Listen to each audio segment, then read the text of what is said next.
जी बिस्मिल्लाहिर्रहमानिर्रहीम. My name is Dr. Mubin Khan. I am working as a lecturer in the Department of Therogenology in Rifa College of Veterinary Sciences, Lahore.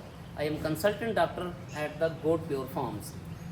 आज हम आपको बताएंगे गोट pure farms की तरफ से कि हीट के साइंस या हीट की अलामात क्या होती हैं गोट्स के अंदर, जिन लोगों ने घरों के अंदर डोमेस्टिकेट किए हुए हैं, घरों के अंदर रखे हुए हैं या फार्म्स की सतह के ऊपर रखे हुए हैं, कि किस तरीके से उनको पता चलेगा कि उनका जो एनिमल है वो हीट के अंदर आए हुए हैं. हम एक एक करके सबको जो है वो देखेंगे और समझेंगे कि हमारे जानवर का हमें कैसे पता चलेगा. सबसे पहली चीज़ जो है दैट इज़ द ब्लीटिंग. अब इससे क्या मुराद है? ब्लीटिंग से मुराद ये है कि जानवर का बार बार आवाज़ें निकालना है. नॉर्मली जानवर आवाज़ें नहीं निकालता. जब उसे किसी भी चीज़ की कमी हो तो फिर वो अपनी डिमांड के लिए भी करता है, बट ये जो आवाज़ें निकालेगा इसमें कंटिन्यूसली वो आवाज़ें निकालता रहेगा. इसको कहते हैं ब्लीटिंग कहते हैं.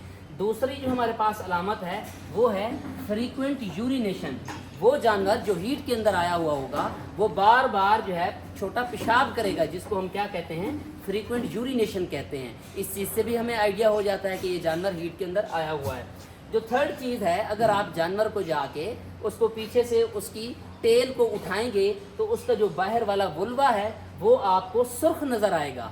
ये भी उसकी अलामत है कि ये जानवर हीट के अंदर आया हो. नॉर्मली जो हमारे पास कलर होता है वो सुर्ख नहीं होता, पिंक कलर का होता है, लेकिन जब वो सुर्ख हो गया हो तो आप कह सकते हैं कि ये जानवर जो है हीट के अंदर आया हुआ है. ये एक तो इसका कलर सुर्ख हो जाएगा, साथ में एडिशनली चीज़ ये है ये वुल्वा जो है ये स्वेलअप भी होगा, ये सूजा हुआ होगा. इससे भी आप अंदाज़ा लगा सकते हैं कि ये जानवर हीट के अंदर आया हुआ है. फिर एक चीज़ ये है इसके अंदर हम जो चौथी चीज़ देखेंगे वो है फ्लैगिंग ऑफ टेल. आप उस जानवर को अगर ऑब्जर्व करेंगे कि जो जानवर हीट के अंदर आया हुआ है या जिसको आपको जिस पे शक है, आप देखेंगे वो अपनी टेल को बिल्कुल मुकम्मल तौर पर ऐसे उठाए हुए होगा. नॉर्मली ऐसा नहीं होता. जानवर अपनी टेल को नीचे भी करता रहता है और ऊपर भी करता रहता है, लेकिन हीट के अंदर मुकम्मल तौर पर अपनी टेल को यूँ उसने उठाया हुआ होगा. तो इससे भी आप अंदाज़ा लगा सकते हैं कि that animal is the into the heat के अंदर है.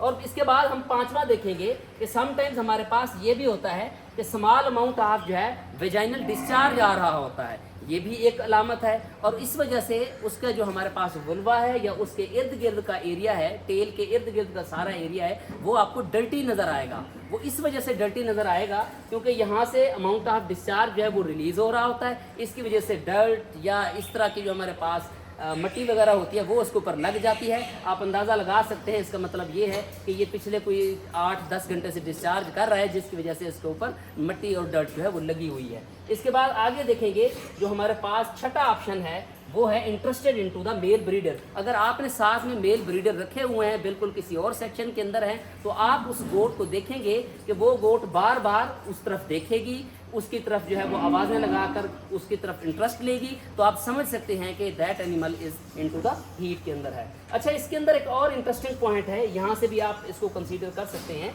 That is the mounting behaviour. ये जो माउंटिंग बिहेवियर है ये बेसिकली इससे मुराद ये होता है कि वो एनिमल जो हीट के अंदर आया हुआ होता है वो दूसरे जानवर के ऊपर जाकर चढ़ने की कोशिश करता है, माउंट करता है. अब ये है, इस चीज़ से आपको ये भी अंदाज़ा होना चाहिए वो जानवर जो दूसरे जानवर के ऊपर चढ़ रहा है वो जानवर भी हीट के अंदर होता है. मोस्ट प्रोबेबली यही चांस होते हैं. वो जानवर जो चढ़ रहा है, माउंट कर रहा है, वो तो हीट के अंदर है ही सही, लेकिन अक्सर औकात ये देखा जाता है लोगों को ये चीज़ का पता नहीं चलता कि जिस जानवर के ऊपर वो जानवर जो माउंट कर रहा है कि आया वो जानवर भी हीट के अंदर है कि नहीं है.